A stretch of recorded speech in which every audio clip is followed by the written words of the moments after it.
এসে হাজির হয়েছি। যে সভাটি হলো কংগ্রেস এবং সিপিএম ছেড়ে ভারতীয় জনতা পার্টিতে যোগদান করবে অনেক নেতৃত্ব। তাদের উদ্দেশ্যেই আজকের এই সভা হয়েছে এবং এই সভার মধ্যে অনেকে উপস্থিত হয়েছে। বেশিরভাগ এখানে যারা এখানে নেতৃত্ব দিয়েছিলেন বিগত দিন, ওনারা আজকে আমাদের দলে অংশগ্রহণ করবে। আজকের দিনে সবচেয়ে দুটি কথা আমি বলবো।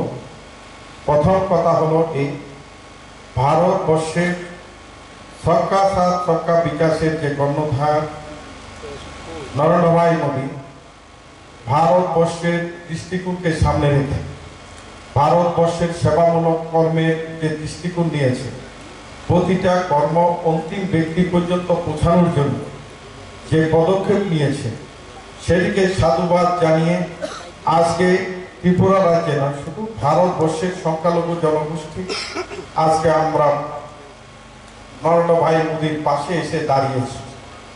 যার প্রমাণস্বরূপ যে আপনি আর আমি প্রত্যেকেই একটি জিনিস লক্ষ্য করে দেখবেন যে এই রাজ্যেও আমরা ভারতবর্ষের সাথে কাঁধে কাঁধ মিলিয়ে গত উপনির্বাচনের সময় বচকনগর এবং ধনপুরের উপনির্বাচনের সময় আমি ভারতীয় জনতা পার্টিতে যোগদান করেছি। সেখানে যোগদান করার পরে ত্রিপুরা রাজ্যের সবচেয়ে সংখ্যালঘু জনগোষ্ঠীর ভোট হল ত্রিপুরা সারা রাজ্যে বচকনগরতে। সেই কেন্দ্রে কমিউনিস্ট পার্টি, কংগ্রেস কমিউনিস্ট পার্টির যে যুগ্ম প্রার্থী ছিল তাকে জামানত জব্দ করা হয়েছে। ওখানে মুসলিম সংখ্যাগরিষ্ঠ লোক, যেখানে 24,000-এর উপরে মুসলিম জনবসতি, সেখানে ভোটের নিরিখে 50%-এর উপরে সেখানে জামানত জব্দ হয়ে গেছে। মিনিং হলো একসময় বলতো যে মুসলিমরা তো ভোট দেয় না, বচকনগর প্রমাণ করে দিয়েছে, ধনপুর প্রমাণ করে দিয়েছে মুসলিমরা এই ভারতীয় জনতা পার্টিকে ভোট দিয়ে জামানত জব্দ করে দিয়ে। জামানত জব্দ করা এটা দুটি খালি কথা নয়, যেটা সারা ভারতবর্ষের মানুষের কাছে সেটা পৌঁছেছে। সেই অবস্থার মধ্যে দাঁড়িয়ে আপনারা আমার প্রত্যেকের কাছে দুটি কথা আমি বলবো যে ভারতবর্ষের নরেন্দ্র মোদী মন্ত্রিসভায় আমাদের এই রাজ্যের ডক্টর মানিক সাহার মন্ত্রিসভায় যে পদক্ষেপ নিয়েছে, সেই পদক্ষেপগুলোর মধ্যে আপনার আমার যতগুলো দৃষ্টিকোণ দেখবে, সেখানে কিষাণ নীতি বলুন, সেখানে 6,000 টাকা করে নরেন্দ্র ভাই মোদী দিচ্ছে। ঠিক তেমনই হবে পশুপালনে যারা পশুপালন করবে তাদের জন্য আমাদের রাজ্য সরকার সেখানে 6,000 টাকা করে পশুপালন নীতি সেখানে পালকদেরকে সেখানে দেওয়ার জন্য ডক্টর মানিক সাহা সেখানে ঘোষণা করেছে। আপনারা দেখেছেন কিছুদিনের মধ্যে এই স্কিম চালু হবে। ঠিক তেমনই ভাবে যেখানে স্কিমগুলো দেওয়া হয় সেখানে জাত পাত ভাগ হয় না, সেখানে তো কোন মুসলিম হিন্দু এমন কিছু নেই। আজকের দিনে আমাদের ভারতবর্ষের প্রধানমন্ত্রী আরো একটি জিনিস ঘোষণা করছে কি, ভারতবর্ষের 4টি জাতিতে থাকবে। একটি হলো গরিব, আরেকটি হলো কৃষক, আরেকটি হলো যুবক, আরেকটি হলো মহিলা। আগে কি আমরা জানতাম কমিউনিস্ট পার্টি কি বলতো, কংগ্রেস আমি করার সময় আমাকে দিয়ে বলানো হতো কি, যদি বিজেপি আসে মুসলিমরা মাফিরি করতে পারবে না, এই দেশে থাকতে পারবে না, এরকম ধরনের প্রচার থাকতো। আর আজকের দিনে ভারতবর্ষের প্রধানমন্ত্রী বলেছে যে না, ভারতবর্ষের মধ্যে 4টি জাতি থাকবে। একটি জাতি হলো যুবক, একটি জাতি থাকবে মহিলা, একটি জাতি হলো কৃষক, একটি জাতি হলো গরিব। এই 4 জাতি নিয়ে হলো ভারতবর্ষ। সেই কারণে আজকের দিনে ভারতবর্ষের প্রতিটা মানুষ এই অবস্থার মধ্যে নিরিখে আজকের এই স্লোগান নিয়ে আগামী 24-এর নির্বাচনে ভারতবর্ষের সরকারে আবার পুনরায় মোদী সরকার গঠিত হবে। স্লোগান হলো 4 জাতি 4 মানুষ 4 স্থান। সেই অবস্থার মধ্য দিয়ে আজকে আমরা সংকল্প নিয়ে সংকল্প যাত্রা শুরু হয়েছে। আপনি প্রতিটা গ্রামে সেখানে পিআরটিসি পেয়ে যাচ্ছে, প্রতিটা গ্রামে তার ম্যারেজ সার্টিফিকেট দেওয়া হচ্ছে, প্রতিটা গ্রামে তার স্কিমে সেখানে কবিসারা বসে অন দ্য স্পট সেগুলো করা হচ্ছে বিকাশিত যাত্রার গাড়ি নিয়ে। সেখানে গ্যারান্টি নরেন্দ্র মোদী, মোদী শাসকতা, মোদী গ্যারান্টি। এই যে গ্যারান্টি গাড়ি সেখানে যেখানে যাচ্ছে এখানে প্রতিটা সাধারণ মানুষের জন্য প্রশাসনের দরজা খুলে দেওয়া হয়েছে। ঠিক তেমনি ভাবে দূরবর্তী স্থান থেকে জল বয়ে আনার জন্য ভারতবর্ষের মহিলাদের মুক্তি দেওয়ার জন্য 13 কোটি নলবাহিত জল সংযোগ দেওয়া হয়েছে ভারতবর্ষে। ঠিক তেমনি ভাবে পাকা বাড়ির মালিকানা প্রস্তাবিত স্বপ্নে বাস্তবায়িত করার জন্য 4 কোটি বেশি গৃহ নির্মাণ করা হয়েছে। ঠিক তেমনি ভাবে অন্নদাতাদের সম্মান সুনিশ্চিত করার জন্য 11 কোটি কৃষকদেরকে প্রতি বছরে 6,000 টাকা করে দেওয়া হচ্ছে। ঠিক তেমনি ভাবে মহিলাদের সেখানে ধোঁয়া মুক্ত করার জন্য রান্নার সুদ নিশ্চিত করার জন্য 10 কোটি মানুষকে উজ্জ্বলা গ্যাস প্রদান করা হয়েছে। ঠিক তেমনি ভাবে জন ঔষধি কেন্দ্রগুলোকে মাধ্যমে ব্যয়ের মাধ্যমে উপযুক্ত মানের ওষুধ প্রদানের মাধ্যমে 23 কোটি টাকা বেশি সঞ্চয় করা হয়েছে। গরিবদের জন্য খাদ্য সুরক্ষা সুনিশ্চিত করার লক্ষ্যে 83 কোটি নাগরিককে বিনামূল্যে খাদ্য দেওয়া হচ্ছে। ঠিক তেমনি ভাবে ভারতবর্ষে 80 কোটি ভারতীয়দেরকে খাদ্যের নিরাপত্তা আইনে সেখানে সুনিশ্চিত করা হয়েছে। পিএম গরিব কল্যাণ অন্ন যোজনার মাধ্যমে 1,445 লক্ষ মেট্রিক টন খাদ্য শস্য বিনামূল্যে বিতরণ করা হচ্ছে। এক দেশ এক রেশন কার্ডের মাধ্যমে দেশ জুড়ে বিনামূল্যে রেশন করানো হচ্ছে। 2.5 কোটি সেখানে লেনদেন হচ্ছে। এই অবস্থার মধ্য দিয়ে ভারতবর্ষের কাজ চলছে। সেই অবস্থার মধ্য দিয়ে আজকে আমাদের রাজ্য ভারতবর্ষের সাথে সাথে এই কাজটা শুরু হয়েছে। আমাদের এই রাজ্যে ভারতীয় জনতা পার্টি যিনি হলেন কর্ণধার, উনি হলেন ডক্টর সেখানে রাজীব ভট্টাচার্য মহাশয়। আমাদের মধ্যে রাজ্যের সরকার যিনি চালাচ্ছেন ডক্টর মানিক শাহ, ওনার নেতৃত্বে সেখানে ক্রাইমের সংখ্যা কমে গেছে।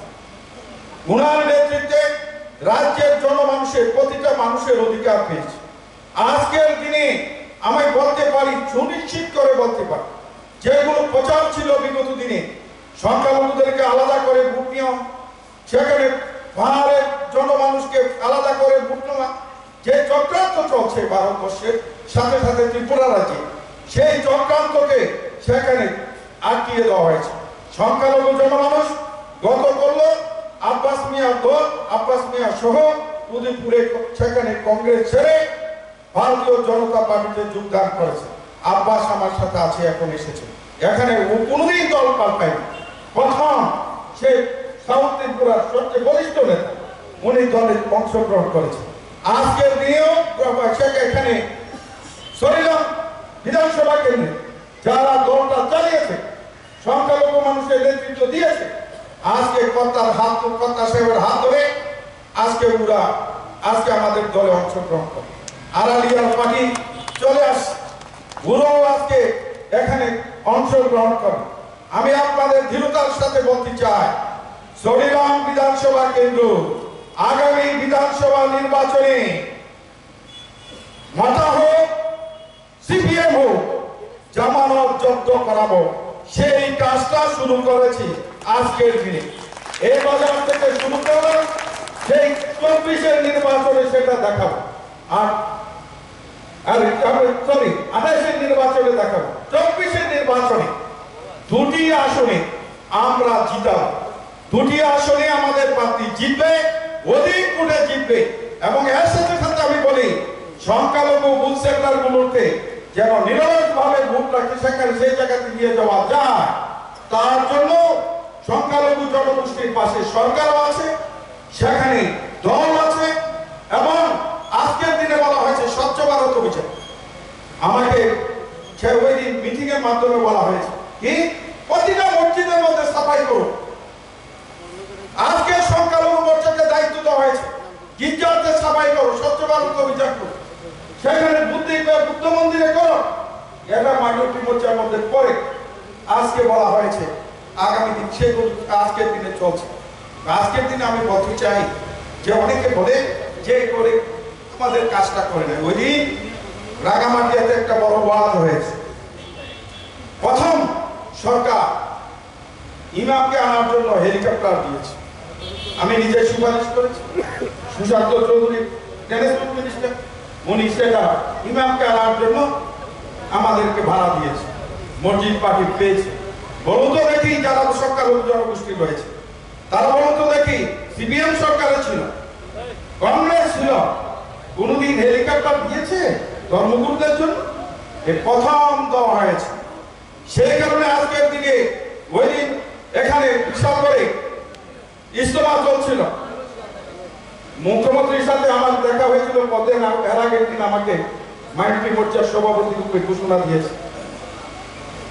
যুব মোর্চার সভাপতি ছিল, মহিলা মোর্চার সভাপতি ছিল।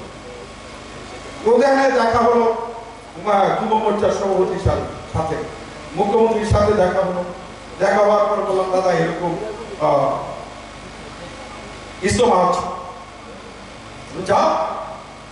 দাদা আমি তো যাবো না, এই লোকের এমএলএ সুশান্ত দেব সহ আমি চলে গেলাম। যাওয়াতে কি হয়েছে, 30,000 মানুষ ছিল সেখানে। 30,000-এর উপরে সমস্ত মানুষ দেখেছে, সংখ্যালঘু জনগোষ্ঠীর মানুষ দেখেছে। সরকারের এমএলএ ওখানে প্রশাসনিক যা অসুবিধা ছিল আগেও সাহায্য করেছে। সংখ্যালঘু মোর্চার সভাপতি, যুব মোর্চার সভাপতি ওই দিন সংখ্যালঘু যে অবস্থান সেখানে যে ইজতেমা হচ্ছিল, ইজতেমাতে আমরা হাজির হয়েছি এবং সুইকার করেছি, সহযোগিতার হাত বাড়িয়ে দিয়েছি। আজকের দিনে যতগুলো মাহফিল হচ্ছে, যেখানে ইনভাইট আমাদের কাছে আসছে, আমরাও যাচ্ছি, এমএলএরা যাচ্ছে, মন্ডল সভাপতিরা যাচ্ছে, সবাই সাহায্য করছে। বলুন তো দেখি আজকে কোথায় সংখ্যালঘুদের উপর অত্যাচার নেই? অথচ সিপিএম আমি যখন মন্ত্রী ছিলাম, উদয়পুরে, চন্দ্রপুরে সাম্প্রদায়িক ঘটনা ঘটেছে, বিশাল করা হয়েছে, সিপিএম থাকার সময় হয়েছে। আজকে ভারতীয় জনতা পার্টির সরকার, আজকে তো হয় না, শুধু ভয় দেখিয়ে মুসলিমদেরকে দূরে সরিয়ে দেওয়া হয়েছে। সেই কাজটা আমাকে করার জন্য দায়িত্ব দিয়েছে পার্টি। 4 মাস হয়েছে আমাকে, আমি দলে ঢুকেছি, 5 মাস চলছে। আমাকে বিশ্বাস করেছে দল, যে বিশ্বাস করে এই সাহেবরা আমাকে দায়িত্ব দিয়েছে যে এই সংখ্যালঘু মোর্চার মোর্চাটা তুমি সামালো। আমি দৃঢ়তার সাথে আপনাদের কাছে বলতে চাই, আপনাদের সাহায্য নিয়ে, আপনাদের পাশে নিয়ে এই কাজটা এমন ভাবে করে দেব, চেষ্টা করব যে কাজটা রাজ্যের ইতিহাসে যে সবচেয়ে ভালো মোর্চা হিসেবে যেন, সবচেয়ে ক্ষমতাশালী মোর্চা হিসেবে যেন মাইনরিটি মোর্চা পরিচিতি পায়, সেই কাজটা করব। তার জন্য আমি আজকের দিনে বলবো, যারা নেতৃত্বরা এখানে রয়েছে তাদের উদ্দেশ্যে আমার আহ্বান থাকে, আপনারা আমার সিনিয়র। আমি কিছুদিন আগে দলে আমাকে নিয়েছি, আপনারা অনেক আগ থেকে দরকার করছেন, সেই কারণে আপনারা আমার সিনিয়র, আপনারা আমার অভিজ্ঞতা, সেই কারণে আপনাদের সাহায্য চাই। আপনাদের সাহায্যের মাধ্যমে দলকে শক্তিশালী করতে চাই, ভারতীয় জনতা পার্টিকে শক্তিশালী করতে চাই এবং মাইনরিটি মোর্চাকে রাজ্যের ঐতিহাসিক যে সিদ্ধান্ত, 28-এর বিধানসভা নির্বাচন, 24-এ পার্লামেন্টের নির্বাচন, 2 নির্বাচনে সমস্ত রাজ্যে সংখ্যালঘু জনমানুষের সমর্থন আদায় করে সেখানে ভারতীয় জনতা পার্টির হাতকে শক্তিশালী করব, আর সেখানে নরেন্দ্র মোদীর হাতকে শক্তিশালী করব। আবার সরকার, নরেন্দ্র মোদীর সরকার, আবার ভারতবর্ষের প্রধানমন্ত্রী নরেন্দ্র মোদী, এই স্লোগানের মধ্য দিয়ে আমরা এগিয়ে যাব। ডক্টর মানিক শাহর হাতকে শক্তিশালী করব, সোনাবাদ ত্রিপুরা রাজ্যের সভাপতি রাজীব ভট্টাচার্যের হাতকে শক্তিশালী করব। জিষ্ণু দেববর্মা সাহেব এখানে দেববর্মন রয়েছে, উনি রাজ পরিবারের লোক। আমরা রাজ পরিবারকে সেখানে ছোটবেলায় থেকে আমরা শুনে আসছি যে রাজ পরিবার আমাদের পরিবারকে তালুকদারি দিয়েছে, সেই কারণে রাজ পরিবারের প্রতি আমার দুর্বলতা রয়েছে। আমাদেরকে তালুকদার বানিয়েছিল রাজ পরিবার, সেই কারণেই রাজ পরিবারের প্রতি আমার সবসময় দুর্বলতা আছে। সেই কারণে ওনার প্রতি সশস্ত্র শ্রদ্ধা জানিয়ে আমার বক্তব্য শেষ করছি। ভারতীয় জনতা পার্টি জিন্দাবাদ, রাজীব ভট্টাচার্য জিন্দাবাদ, ডক্টর মানিক সাহা জিন্দাবাদ, নরেন্দ্র ভাই মোদী জিন্দাবাদ, জেপি নাড্ডা লঙ্গে।